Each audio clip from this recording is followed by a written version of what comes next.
और सच्ची भूतिया कहानियां।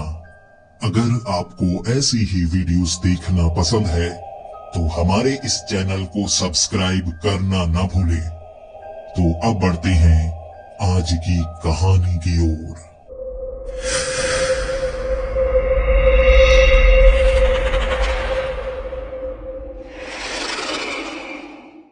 हेलो दोस्तों, मेरा नाम अजीत है और मैं पुरातत्व विज्ञानी हूँ।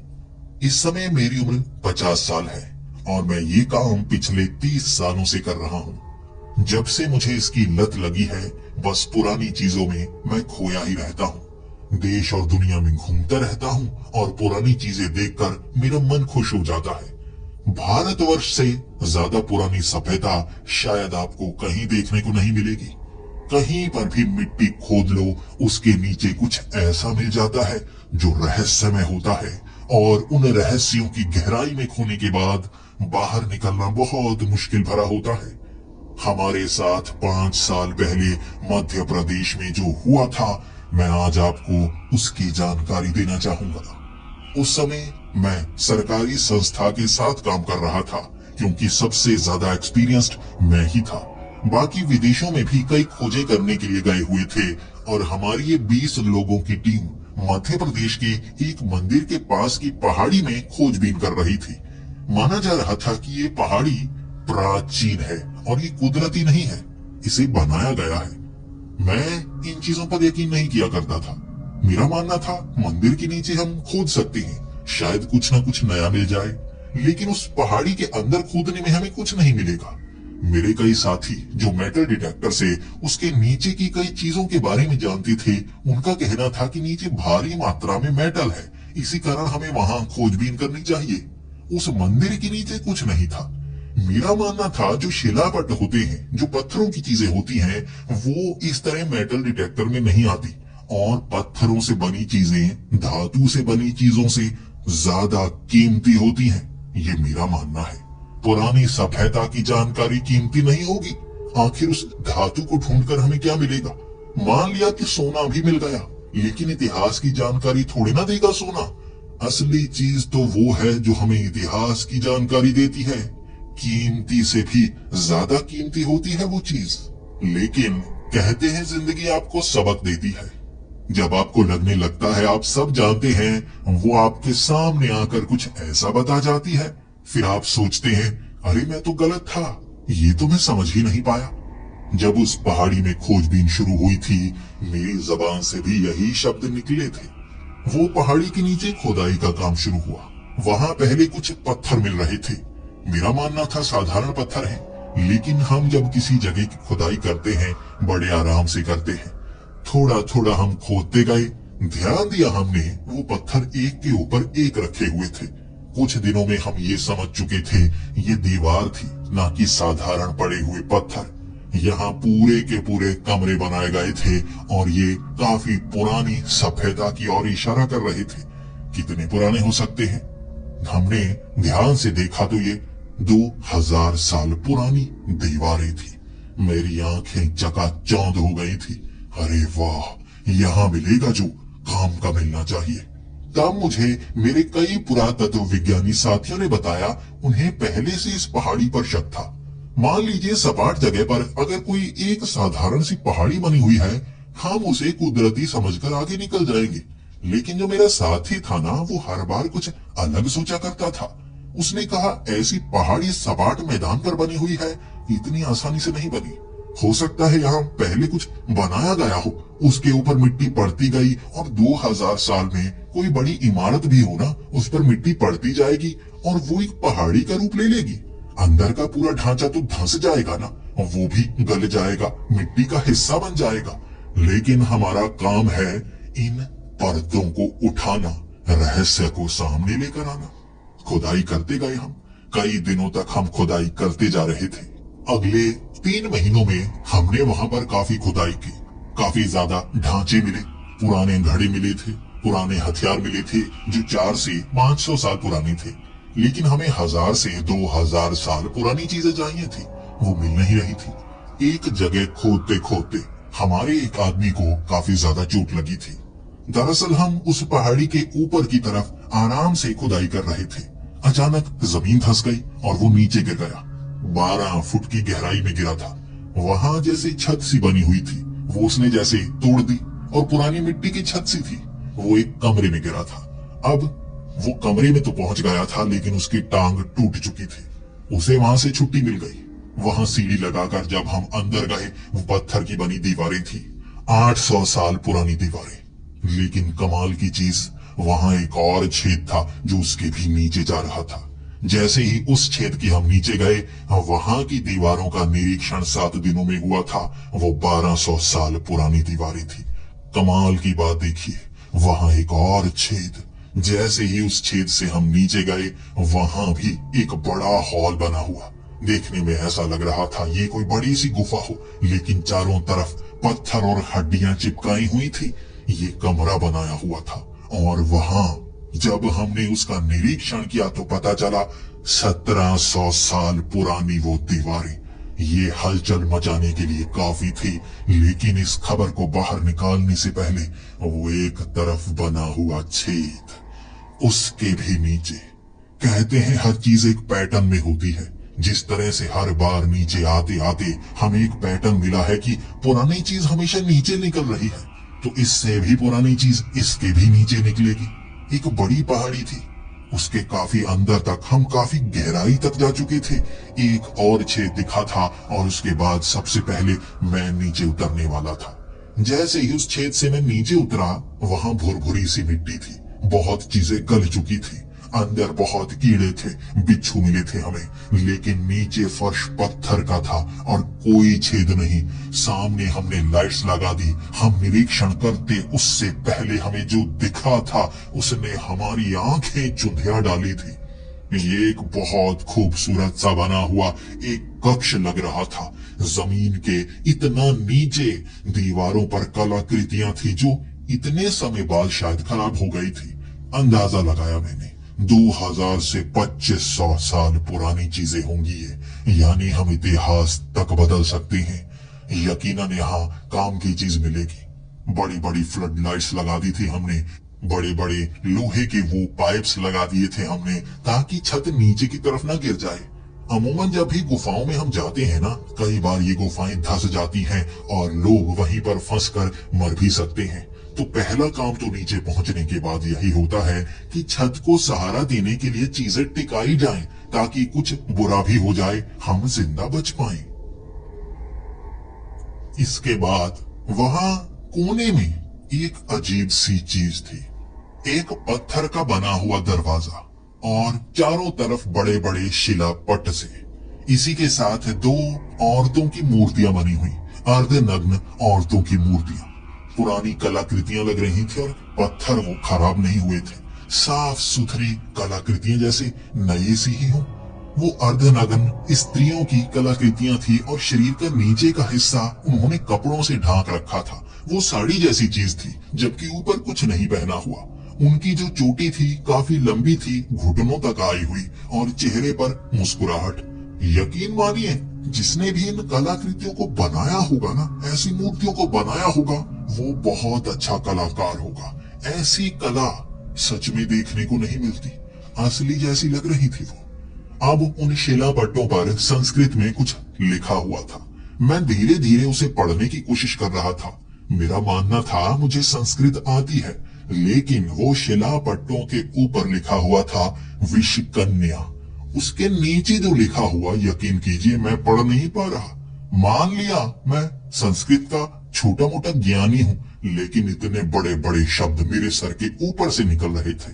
भाषा जितनी पुरानी होती है ना, उतनी ही मुश्किल भी होती है। मैं तो समझ गया, कुछ भी पता नहीं चल रहा, लेकिन मैं तस्वीरें खींचता गया। इसके बारे में अच्छे से मुझे पता तो करना होगा।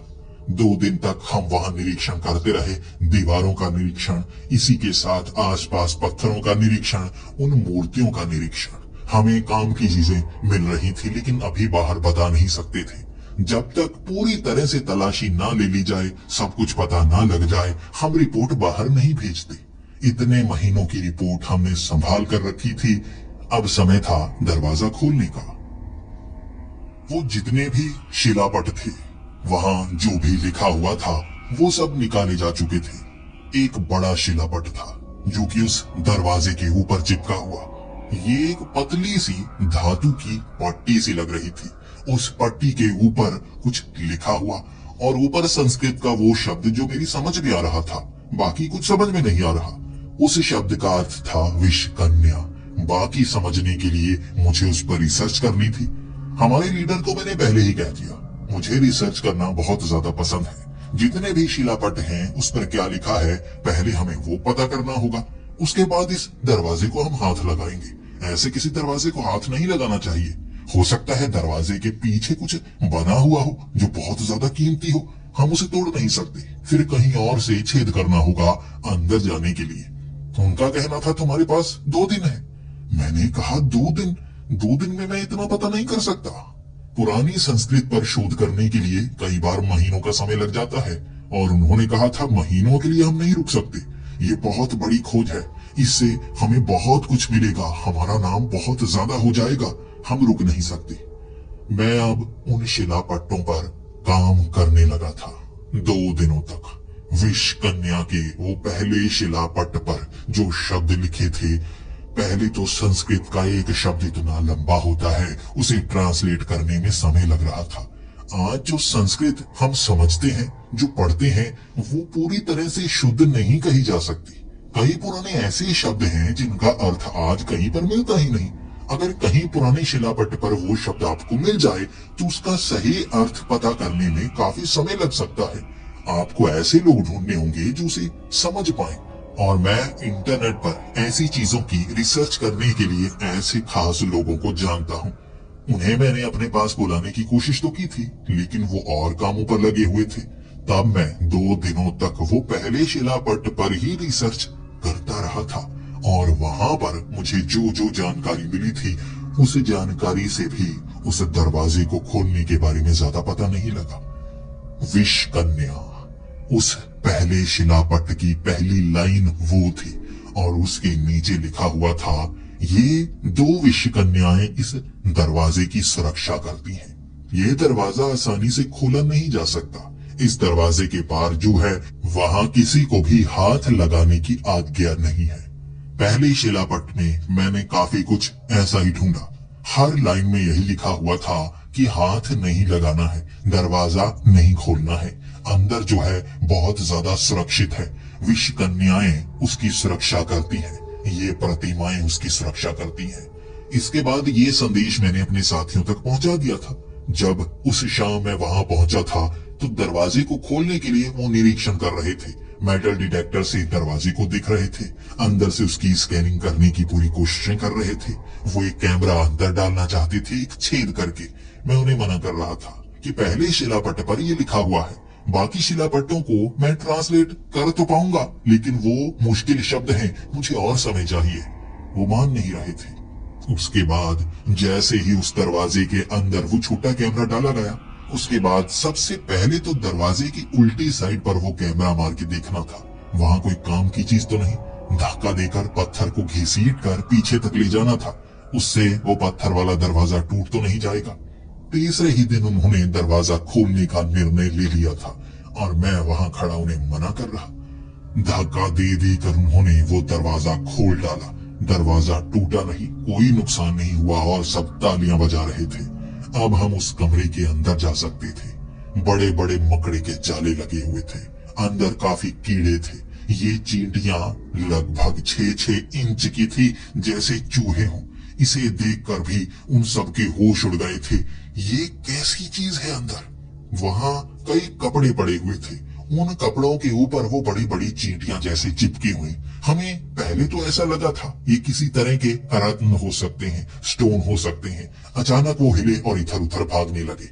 वहां कई छोटे छोटे छेद थे जो जैसे चूहों ने बनाए हो, लेकिन इन चींटियों ने बनाए हुए थे। उन छेदों में वो चींटियां चली गई। उसके बाद हमारे साथी कह रहे थे हमें अंदर जाना होगा, ये मकड़े के जाले अंदर कुछ देखने नहीं दे रहे। मैं उन्हें कह रहा था कि हमें अंदर नहीं जाना चाहिए, उसे शिलापट्ट पर साफ साफ लिखा हुआ है। कई ऐसी चीजें होती हैं जो हमें माननी पड़ती हैं। वो मुझे अंधविश्वासी मानते थे, भले ही वो सब भी सनातन धर्म को मानते थे, इसी के साथ वो नास्तिक भी थे। मैं भी कोई पूरी तरह से आस्तिक नहीं हूँ, मैं भी आधा नास्तिक जरूर हूँ, लेकिन ऐसी चीजों पर थोड़ा बहुत यकीन तो करना पड़ता है, इज्जत तो करनी पड़ती है। वो नहीं कर रहे थे। मैं कह रहा था जूते पहनकर अंदर मत जाओ, हो सकता है ये कोई मंदिर हो, हमें आस्था का ख्याल तो रखना होगा ना। लेकिन वो कह रहे थे एक गलती तो माफ होती है। पहले वो लड़की अंदर की तरफ गई थी, जिसे बहुत जल्दी थी। मकड़ों के जाले बड़ी आसानी से वो हटाए जा रहे। वहां 17 लोग थे, 3 बाहर खड़े थे और वो 3 भी कह रहे थे हमें भी अंदर आना है, हमें देखना है। वो कमरा बहुत बड़ा था। जब उस लड़की ने वो मकड़े के जाले हटा दिए, एक एक करके वो सभी अंदर जाते रहे जिन्हें मैं मना करता जा रहा था। वो एक बहुत बड़ा कमरा था। चारों तरफ पुराने बर्तन पड़े थे जिनके ऊपर मिट्टी जमी हुई थी। लगभग कह सकते हैं 2000 सालों से ये कमरा बंद सा लग रहा था। अंदाजा हमने ये लगाया हुआ था। अंदर पहुंचने के बाद जब उन बर्तनों के ऊपर से फूंक मारकर मिट्टी हटाई जानी शुरू हुई ना, वो सोने के बर्तन थे और सब छलांगे लगाने लगे। वो पूरा का पूरा कमरा उन सोने के बर्तनों से भरा हुआ था। पुराने पुराने डिजाइन, कुछ बर्तन हैं या हथियार हैं हमारी समझ में नहीं आ रहा था। बिल्कुल बीच में एक तलवार पड़ी हुई थी। वो तलवार देखकर सब कह रहे थे ये पुरानी तलवार है जो इतिहास बदल सकती है, ये सोने की बनी होगी। अब एक एक करके सब अंदर जा चुके थे। मैं बाहर था। मैं इस चीज की इज्जत करता था। सब मेरी काफी ज्यादा बेइज्जती करने लगे थे, तो मैं सोचने लगा मुझे अंदर जाना चाहिए या नहीं चाहिए। उसके बाद जैसे ही मैंने उनकी बातें मानकर पहला कदम अंदर रखा था, मुझे लगने लगा था मैं गलत कर रहा हूँ। पहले शिलापट्टों को पढ़ना होगा, उसके बाद ही मैं कदम आगे रखूंगा। मैंने एक कदम आगे रखा था, एक पैर मेरा बाहर था। उसके बाद जो मैंने कदम अंदर रखा था वो भी बाहर खींच लिया और मैं उन्हें कहने लगा, तुम रिसर्च करना चाहते हो तो कर लो। मैं शिलापट पर जो पढ़ चुका हूँ मैं उसे मानता हूँ, मैं अंदर नहीं आऊंगा। अब अंदर से जश्न मनाया जाना शुरू हो गया था। सामान को सब बाहर निकालने लगे थे। एक एक करके वो सारा सामान बाहर निकाला गया। बहुत ज्यादा महंगा लग रहा था वो, सब कुछ सोने और चांदी से बना हुआ। वहाँ हीरे जवाहरात के मुकुट भी पड़े हुए और वो तलवार जब म्यां से निकाली गई थी ना, वो एक पत्थर की बनी हुई तलवार थी। पत्थर को हाथ से तराशा गया हो जैसे, बहुत ही महीन महीन सा। उसे देखकर सबकी आंखें नीचे को हो गई। अरे यार, ये तो पत्थर की है, क्या घटिया सी तलवार है। हम जो सोच रहे थे ये सोने की तलवार निकलेगी और इतनी पुरानी सोने की तलवार देखकर बहुत ज्यादा चर्चाएं होंगी। लेकिन कोई बात नहीं, ये सब सोने का सामान भी हमारे काम आएगा ना। सब खुशी मना रहे थे और मुझे खुशी उस पत्थर की तलवार से थी। मैं कह चुका हूं ना, धातु कीमती नहीं होती, ऐसी चीजें कीमती होती हैं जो सोच से परे हो। कैसा पत्थर था वो, काला काला सा, ऐसा लग रहा जैसे धातु था वो पत्थर ही, चमकीला सा, बिल्कुल भी खराब नहीं हुआ था। हर पत्थर में छोटे छोटे छेद होते हैं। जब आप उस पत्थर पर पानी डालोगे ना तो पानी सोख लिया जाएगा, छेद के अंदर चला जाता है। लेकिन ये पत्थर की तलवार पूरी तरह से धातु की तरह थी। पानी ऊपर रखा था मैंने, लेकिन पानी की एक बूंद ऊपर टिकी रही, अंदर जरा भी नहीं गई थी। मैं ताली मार रहा था, यार ये है सबसे कीमती चीज, और बाकी मुझ पर हंस रहे। मेरे रिसर्च करने का तरीका अलग था, उनका रिसर्च करने का तरीका अलग था। उसके बाद सामान को बाहर निकाला जाना शुरू हो गया। काफी म्यूजियम जिनमें बात चलने लगी थी और इस खबर को न्यूज में अब भी लाया नहीं जा रहा था। जब तक पूरी तरह से खोजबीन ना हो जाए खबर बाहर नहीं निकाली जाती। इसके बाद ये सामान बाहर निकालना शुरू हो गया। सरकारी तौर पर हमें निर्देश दिए गए थे, ये बात हम बाहर जाहिर नहीं कर सकते। मैं अब रिसर्च पर लगा हुआ उन शिलापट्टों के, मैं उस संस्कृत के शब्दों को ट्रांसलेट करना चाहता था और इंटरनेट के हाथ खड़े हो गए। ये शब्द उसके सर के ऊपर से निकल रहे थे और मुझे ढूंढने थे वो इंसान जो पुरानी संस्कृत जानते हैं। कुछ पुरानी किताबें कहीं ना कहीं तो होंगी ना जिसमें इन शब्दों के अर्थ साफ साफ लिखे होंगे। मुझे लगा दक्षिण भारत में घूमना होगा। कुछ ऐसे पुराने बुजुर्ग हैं जिनके पास पुरानी किताबें हैं। वो पीढ़ी दर पीढ़ी इन किताबों को संभालते आ रहे हैं। कुछ पुराने लकड़ी के फट्टे जिस पर ऐसे शब्द होते हैं कि वो संस्कृत को गूढ़ तरीके से जान पाते हैं। दक्षिण भारत गया था मैं। मुझे नहीं पता था पीछे से क्या क्या चल रहा है, लेकिन वो 2 शिलापट्टों का असली ट्रांसलेशन मैं करवा पाया था उनसे। बाकी शिलापट वो भी समझ नहीं पा रहे। अब उनकी हद से भी बाहर थे वो, लेकिन जो ट्रांसलेट हो पाया था वो काफी ज्यादा डरावना था। वहां लिखा हुआ था कि इस दरवाजे के अंदर रखी हुई वो सारी कीमती चीजें अलग अलग साम्राज्य की है। यानी एक गिलास जो हम मान रहे थे बाकी गिलासों से अलग है। हम पहले भी ये कह रहे थे कि कोई भी एक चीज जैसे एक चम्मच दूसरे चम्मच से मैच नहीं करता, एक मूर्ति दूसरी मूर्ति से मैच नहीं करती। अब इस शिलापट्ट को पढ़ने के बाद ये समझ में आ गया था ऐसा क्यों है, क्योंकि हर साम्राज्य से एक चीज को वहां रखा गया है। इतिहास की कितनी जानकारी उस एक कमरे में थी, ये सोचकर मेरी आंखें ऊपर की तरफ खुल गई थी। कमाल है, कमाल है, इतने साम्राज्य, हर साम्राज्य का एक एक कीमती चीज यहाँ है। फिर मैं गिनने लगा कितनी चीजें होंगी, हजारों के हिसाब से, हजारों के हिसाब से। अब उस शिलापट की आगे की जानकारी कुछ अलग सी थी, डराने वाली। वहां लिखा गया था कि जब भी वो साम्राज्य का विनाश हुआ, उस साम्राज्य की एक चीज को यहाँ रखा गया। जब साम्राज्य फल फूल रहा था तब नहीं, जब खत्म हो रहा था तब, जब अंत हुआ तब आखिरी चीज यहाँ पहुंची। फिर मैं अंदाजा लगाने लगा कितने साम्राज्यों का अंत हुआ। कुछ साम्राज्य तो काफी लंबे चले थे ना, आखिर इसका खास मतलब क्या है? पूरे शिलापट्ट में यही चीजें थी। कौन कौन से साम्राज्य, उनके नाम थे। एक ही शब्द में कई ऐसे साम्राज्यों के नाम बताए गए थे। वो सबका अंत हुआ। अगले शिलापट्ट में ये बताया गया साम्राज्य का अंत कैसे हुआ था। अंदर रखी वो जो तलवार है उसे शक्तिशाली अस्त्र कहा जाता है। वो अस्त्र का नाम काफी अजीब था, वो मैं आपको नहीं बता सकता, लेकिन वो जो तलवार है उसे उधार मांगा गया है किसी शक्तिशाली व्यक्ति से, या कह सकते हैं किसी शक्तिशाली शक्ति से। वो तलवार उधार मांगी गई साम्राज्यों को जीतने के लिए, लेकिन इस तलवार की शक्ति के आगे कोई टिक तो नहीं सकता। ये अंत में आपसे कुछ अलग चीज भी मांगती है। ये अंत में विनाश मांगती है।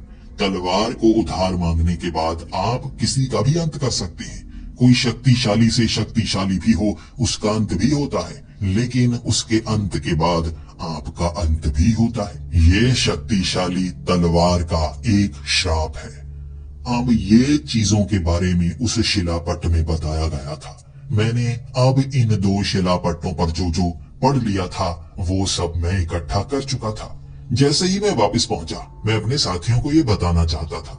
हम काम भी ऐसे करते हैं, कहीं पर चले जाएं तो बताकर नहीं जाते कितने दिनों के लिए जा रहे हैं। काम खत्म होने के बाद वापस आना होता है, तब कांटेक्ट में आना होता है अपने साथियों के। जब अपने साथियों के कांटेक्ट में मैं आया, मुझे एक जानकारी मिली। हमारी टीम में एक मौत हो चुकी थी, जिसके बारे में सब सदमे में थे।